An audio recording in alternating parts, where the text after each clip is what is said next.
கருப்பின் அழகு. இதுதான் என்னோட கதை. நான் விடுதலையோட இருந்தப்பதான் இந்த கதை தொடங்குச்சு. கொஞ்சம் குறும்புத்தனமாவும் இருந்துட்டேன். சோர்வா இல்ல? அதான பார்த்தேன். நீ ஏன் சோர்வாக போற?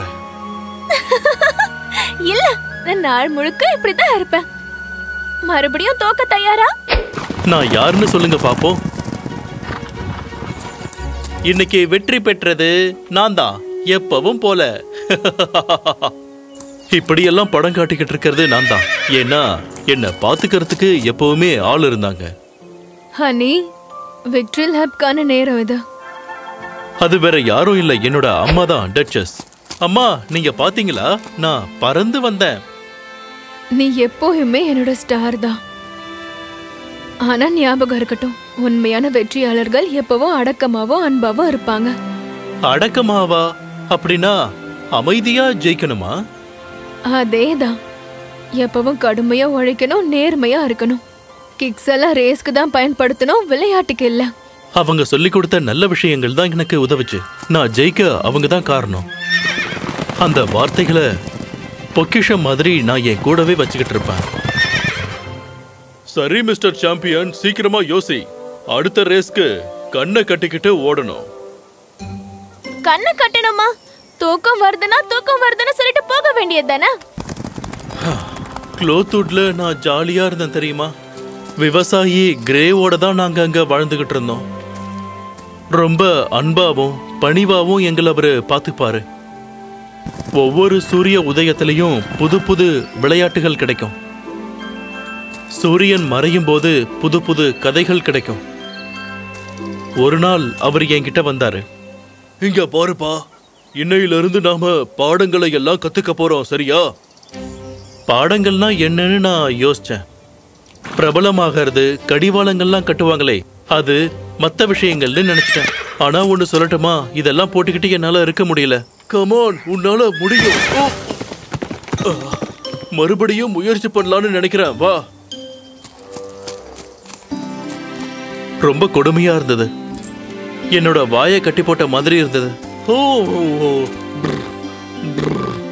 நீ இத சாப்பிடு, ஓட்ஸ் சாப்பிடு. நல்ல பையன். நான் அவரை நம்பினேன். சீக்கிரமாவே என்னை இப்படி ஆக்கிட்டாங்க. அதை பண்ணா நிறைய போனஸ் கிடைக்கும். அதுக்கப்புறம் தான் சேடல் வச்சாங்க. என்னோட அம்மா மனுஷங்களை தூக்கிட்டு போறத பார்த்திருக்கேன். ஆனா என்ன வளர்த்தவங்களையே கூட்டிட்டு போறது பெருமையா இருந்தது. இங்க பாத்தியா, நீ நிஜமாவே நல்லா பண்ண. அடுத்த ஷூஸ் போட ஆரம்பிச்சிட்டாங்க. இதெல்லாம் என்னதும்மா? டேப் ஷூஸா? இல்ல டார்லிங், ரோட்ல உனக்கு அடிபடக்கூடாது இல்லையா, அதுக்கு தான் ஆடுறதுக்கு இல்ல. இதெல்லாம் நான் பழகிறதுக்கு முன்னாடியே ஜான் மேன்லி அங்க வந்தாரு. ஒரு நல்ல குதிரை இருக்குன்னு சொன்னீங்க. மிஸ்டர் கோர்டனுக்கு ஒன்னு தேவை. மிஸ்டர் கோர்டன் ஜானோட பாஸ்.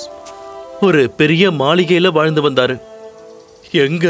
ஹோ, அங்கதான் நான் இருந்தேன், அழகா பளிச்சுன்னு. ஜான்க்கு என்ன பார்த்ததும் ரொம்ப பிடிச்சு போச்சு. இதானா அது? ஆமா ஆமா, பார்க்க மட்டும் அழகா இருக்க மாட்டான். இவன் நல்லா நடந்துக்கிறான், எனக்கு இவன் வேணும். அப்பதான் எனக்கு புரிஞ்சுது, நான் பழகின எல்லா விஷயத்தையும் இங்க விட்டுட்டு போறேன்னு. அம்மா, நான் இங்க இருந்து போயே ஆகணுமா? அவங்க வீடு நல்லா இருக்கும் ஸ்வீட் ஹார்ட். ஞாபகம் இருக்கட்டும், மிஸ்டர் கார்டன் கிட்ட இருந்தா உனக்கு எப்பயுமே சாப்பாடு கிடைக்கும். ஆனா உங்களை நான் மிஸ் பண்ணுவேன்.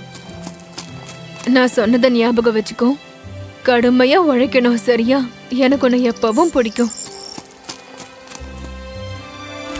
எனக்கு பிடிச்ச அப்புறம் தெரிஞ்ச ஒரே வீட்டை நான் விட்டுட்டு போனேன். பர்ட்விக் பார்க்குக்கு ஜான் அழைச்சிட்டு போனாரு. என்னோட புது வீடு. இந்த பக்கமா வா. இதுதான் உன்னோட புது வீடு. ஹலோ. ஓ ஹாய்.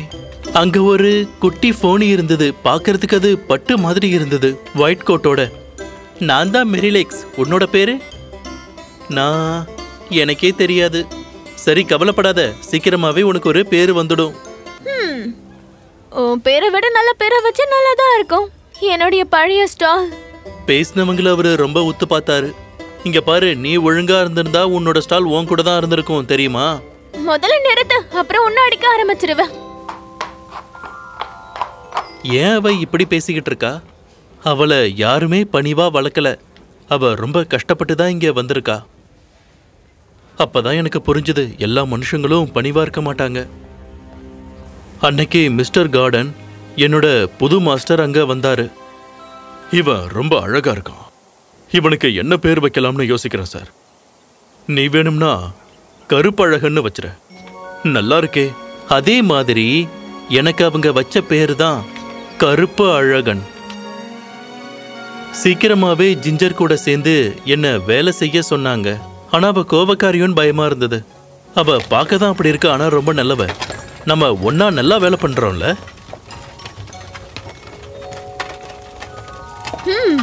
நானும் அப்படிதான் நினைக்கிறேன். நீ புதுசு இல்ல. மேரி லெக்ஸும் அவரும் நண்பர்கள் ஆயிட்டாங்க. ஆனா ஜிஞ்சருக்கு கொஞ்சம் நேரம் எடுத்தது. ஆனா நாங்க ஒன்னா போகும்போது எங்களுக்கு பழகிடுச்சு. நாங்க கஷ்டப்பட்டு வேலை செஞ்சாலும் எங்களுக்கும் வாரத்துல விடுமுறைகள்னு இருக்கும். ஜிஞ்சரும் நானும் போட்டி போடுவோம். ரொம்ப சந்தோஷமா சிரிச்சுக்கிட்டு இருப்போம். நான் வந்தப்ப பார்த்தா அதே ஜிஞ்சர் தான் நீன்னு என்னால நம்பவே முடியல. அது ஒண்ணும் இல்ல, பணிவா இருக்கிறவங்கள பாக்குறதே அபூர்வமா இருக்கு. அப்படின்னா நீ முன்னாடி பார்த்த மனுஷங்களாம் சரியில்லையா? உண்மைதான். என்ன அவங்க ரொம்பவே கஷ்டப்படுத்தினாங்க. எனக்கு தேவைப்படுற இறக்கத்தை இதுக்கு முன்னாடி யாருமே என்கிட்ட காட்டினதே இல்ல. அவளோட கதையை கேட்டு எனக்கு ரொம்ப கஷ்டமா இருந்துச்சு. பாவம் ஜிஞ்சர் நீ. இப்ப நீ சந்தோஷமா தானே இருக்க? ஆமா, இதுக்கு முன்னாடி இவ்வளவு சந்தோஷமா இருந்ததே இல்ல. நாங்க 3 பேரும் ஒன்னாதான் வளர்ந்தோம். அங்க நாங்க ரொம்பவே சந்தோஷமா இருந்தோம். அங்க எல்லாரும் எங்களுக்கு பணிவா இருப்பாங்க. ஜான், மிஸ்டர் கார்டன், சின்ன பையன் ஜோ கூட. அழகான பையன், சின்ன குதிரை மாதிரி இருப்பான். ஆனா எங்க சந்தோஷம்லாம் கொஞ்ச நாள் தான் இருந்தது. மிஸ்டர் கார்டனோட மனைவிக்கு உடம்பு சரியில்லை. அதனால அங்க இருந்து கிளம்பிட்டாங்க. எனக்கு ரொம்ப கஷ்டமா இருக்கு. என்னோட அழகான குதிரைகளை எல்லாம் நான் வித்தாகணும். சீக்கிரமாவே வீடை பூட்டிட்டாங்க. கிளம்புறதுக்கு எல்லாரும் தயாரா இருந்தோம். உங்களை ரொம்ப மிஸ் பண்ணுவேன். உன்னையும் மிஸ் பண்ணுவேன். நீங்க 2 பேராச்சும் இனி ஒன்னா இருங்க. மறுபடியும் சந்திக்கலாம் மேரி லெக்ஸ். உன்னை நாங்க மறக்கவே மாட்டோம். கிராண்ட் எஸ்டேட்ல எங்களுடைய புது ஓனர் இருக்கிற இடத்துக்கு நானும் ஜிஞ்சரும் வந்தோம். லேடி டபிள்யூ பேரி ரெயின்ஸ்னு எதையோ எடுத்து எங்களுக்கு போட்டு விட்டாங்க. அச்சோ, மறுபடியும் இதுவா? இத போட்டுக்கிறது ரொம்பவே கஷ்டமா இருக்கும் தெரியுமா? இதனால எங்களோட அழகான கழுத்துகள்ல வலி வர ஆரம்பிச்சது. எங்களோட வெளி தோற்றத்தை மாத்தணும்னு இதை போட்டு விட்டாங்க. இன்னும் உயர்த்துங்க. என்னால முடியாது. முடியும் ஜிஞ்சர்.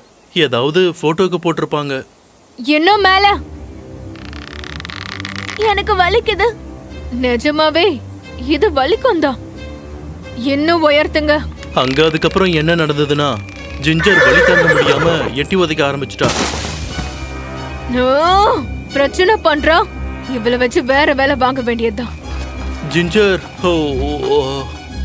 அப்புறம் நாங்க 2 பேரும் ஒன்னாவே வேலை செய்யல. வேலை ரொம்ப கஷ்டமா இருந்தது. மிஸ்டர் கார்டன் மாதிரி எங்களுக்கு விடுமுறையே தரல. உன்னோட ஷூ லூஸா இருக்கு. பரவாயில்ல, பாத்துக்கலாம். ஜானா இருந்தா இந்த மாதிரி ஷூவை வச்சு என்ன நடக்கவே விட மாட்டாரு. சீக்கிரமா போ.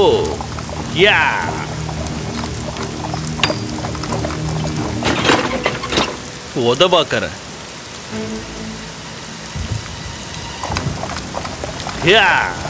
நான் ரொம்ப மனசு கஷ்டத்தோட அங்க திரும்ப வந்தேன். அங்கதான் ஜிஞ்சர் இருந்தா. ஏதோ போர்ல தோத்த மாதிரி மூஞ்ச வச்சுக்கிட்டு இருந்தா. என்னாச்சு? உனக்கு என்னாச்சு? உன்னை என்ன பண்ணாங்க? லேடி டபிள்யூ ரொம்ப மோசமா நடந்துகிட்டத சொன்னா. அவளை பார்க்கவே எனக்கு ரொம்ப கஷ்டமா இருந்துச்சு. நாளைக்கு என்ன திரும்ப வேற ஒருத்தர் வாங்குறாங்க. இல்ல, உன்னை விட்டுட்டு என்னால இருக்கவே முடியாது. வாழ்க்கையில இது இன்னொரு சாப்டர் மட்டும்தான். நான் ரொம்பவே மிஸ் பண்ணுவேன். அன்னைக்கு இரவு நாங்க கடைசியா நிறைய விஷயங்களை பேசிக்கிட்டு இருந்தோம். முழிச்சு பார்த்தப்போ என்னோட உயிர் தோழி கிளம்பிட்டா. என் வாழ்க்கையில முன்ன இருந்த நல்ல உள்ளங்களை பத்தி நான் அடிக்கடி நினைச்சுப்பேன். ரொம்ப பொறுமையா இருந்த ஜான், குட்டி பையன் ஜோக்ரி விளையாட்டுத்தனமா இருப்பான். அப்புறம் என்னோட அம்மா டச்சஸ் அவங்க பேசினது எல்லாமே என் காதுல இருக்கு. நான் சொன்னதை ஞாபகம் வச்சுக்கோ. கடுமையா உழைக்கணும், சரியா? எனக்கு உன்னை எப்பவும் பிடிக்கும். வந்தப்ப சொல்றது எல்லாத்தையும் கேட்டான். இப்ப பாரு எப்படி இருக்கான்னு. அவனையும் வித்துடலாம். அதுக்கப்புறம் லேடி டபிள்யூ கிட்ட இருந்து நான் தப்பிச்சிட்டேன். ஜெர்மி கூட புது வீட்டில் இருந்தேன். குதிரை வண்டி ஓட்டுறவர். இதுல அவ்வளவா இருக்காது, ஆனா தேவையான அளவு இருக்கும். இது எல்லாமே உனக்கு தான். வண்டி இழுக்கிறது ஒன்றும் சுலபமான விஷயம் இல்லை. ரொம்ப நேரம் போக வேண்டியிருக்கும். ஆனா ஜெர்மிக்காக நான் எல்லாமே பண்ண தயாரா இருந்தேன். ஜிஞ்சர், அந்த நகரத்துல போய்கிட்டு இருந்தப்போ எங்கேயோ பார்த்த மாதிரி இருக்கேன்னு பார்த்தேன். அப்பதான் ஜிஞ்சர் தெரிஞ்சா. ஜிஞ்சர், நிஜமாவே இது நீதானா? என்னாச்சு? வண்டி ஏன் நின்னுடுச்சு? மன்னிச்சிடுங்க. வா போலாம். காலம் மாறிக்கிட்டே இருந்தது. ஜெர்மியும் நானும் பனிக்காலத்தை ஒன்னா கடந்தோம்.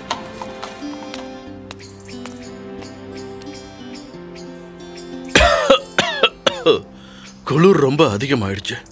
என்னால இதுக்கு மேல ஒன்றும் பண்ண முடியாது. நீ வேற யாரையாவது பார்த்துக்கோ. மனசே இல்லாம அவர் என்ன வித்துட்டாரு. குதிரைய வாடகை விடுறவர்கிட்ட என்ன வித்துட்டாரு. அவருக்கு பணம் வந்தா போதும். நாங்க இரவும் பகலும் பார்க்காம உழைச்சோம். எங்களுக்கு ஓய்வே கிடையாது.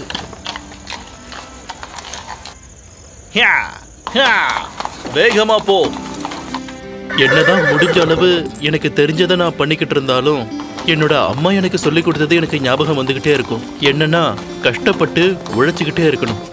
அந்த கஷ்டமான நாட்கள்ல என்னோட அம்மா, ஜான், அப்புறம் ஜிஞ்சர் பத்தியும் ஞாபகம் வந்துகிட்டே இருக்கும். பல இரவுகள் அப்படிதான் போச்சு. ஜிஞ்சர், எனக்கு உன்னை ஒரே ஒரு முறை பார்க்கணும் போலவே இருக்கு. நான் இங்கதான் இருக்கேன், என்னோட கருப்பு அழகே. ஜிஞ்சர், நிஜமாவே இது நீதானா? நீ ரொம்பவே இழைச்சிட்ட. ரொம்ப ஒல்லி ஆயிட்ட பாரு. நான் உன்னை ரொம்ப மிஸ் பண்றேன். நான் இப்ப இந்த உலகத்தை விட்டே போயிட்டேன். என்னோட நண்பா, வாழ்க்கை ரொம்ப கடினமாவும் இரக்கம் இல்லாமையும் இருக்கு. நீ கஷ்டப்படுறதையும் என்னால பார்க்க முடியல. ஓ ஜிஞ்சர். ஆனா நீ நம்பிக்கையை தளர விடாத. சீக்கிரமா உனக்கு நல்ல நாட்கள் வரப்போதா. நான் கிளம்ப வேண்டிய நேரம் வந்துருச்சு. ஜிஞ்சர், ஓ போயிட்டு வா ஜிஞ்சர். உனக்காக நான் கடவுள்கிட்ட வேண்டிக்கிறேன். நாட்கள் ரொம்ப கஷ்டமா போய்கிட்டு இருந்தது. இரவு முழுக்க எங்களை ஓட விட்டாங்க. அன்னைக்குதான் நான் ரொம்பவே கஷ்டப்பட்டேன். வயசாயிடுச்சா என்ன? எழுந்துரு, எழுந்து போ. போன்னு சொல்றல. என் கால் வலிச்சுது, நிக்கவே முடியல. என்னோட முட்டிகள் வலிச்சுது, நகர முடியல. எப்பவும் போலதான் மனிதர்கள் நான் அவங்களுக்கு உதவியா இல்லைன்னு முடிவு பண்ணிட்டாங்க. என்ன ஒரு குதிரை கண்காட்சிக்கு கூட்டிக்கிட்டு போனாங்க. தலையெழுத்தே மாறுச்சு. இதுதான் அந்த குதிரை கண்காட்சி. யாருக்கு என்ன மாதிரி ஒரு குதிரை தேவைப்பட போகுது? ஜிஞ்சர், என்னோட அம்மா, ஜான், இவங்களோட நினைப்பாவே இருந்தேன். ஜிஞ்சர் சொன்ன வார்த்தைகளையும் நம்பினேன். அது என்னதான் கனவா இருந்தாலும் சரி. ஜிஞ்சர், அம்மா, ஜான். கருப்பா, நீதானே அது? இந்த பேரு என்னோடதாச்சு. கொஞ்ச வருஷமா யாரும் என்னை இப்படி கூப்பிடவே இல்லையே. என்னை யாரோ ரொம்ப பாசமா அப்ப தடவனதை பார்த்தேன். நான் யாருன்னு உனக்கு தெரியுதா இல்லையா? இது நீதான். என்ன ஞாபகம் இல்ல? நான் ஜோ கிரீன். என்னால அவனோட வாசனைய உணர முடிஞ்சது. அவனோட கைகளையும் உணர முடிஞ்சது. வேர்ட்விக் பார்க்ல இருந்த அந்த அழகான குட்டி பையன் இப்போ வளர்ந்து என் முன்னாடி நிக்கிறான். ஓ, உன்னை என்ன பண்ணி வச்சிருக்காங்க? நான் உன்னை என் கூட அழைச்சிக்கிட்டு போறேன், சரியா? அதுக்கப்புறமா அவன் என்ன அவங்க வீட்டுக்கு அழைச்சிக்கிட்டு போனான். நல்ல சாப்பாடு போட்டான், என்ன சந்தோஷமா வச்சுக்கிட்டான். கடைசியா நிஜமாவே நான் சந்தோஷமா இருந்தேன். என்னோட பயணத்துல நான் மோசமான மனுஷங்களையும் பார்த்தேன், நல்ல மனுஷங்களையும் பார்த்தேன். உங்களை மாதிரி தான் எங்களை மாதிரி குதிரைகளுக்கும் வழிகள் எல்லாம் இருக்கு. அதனால பணிவா நடந்துக்கோங்க. இந்த உலகத்துல இருக்கிற எல்லா உயிரினங்களும், அது சின்னதோ பெருசோ, கஷ்டப்படுத்தாம அதுங்களை பணிவோட நடத்துங்க.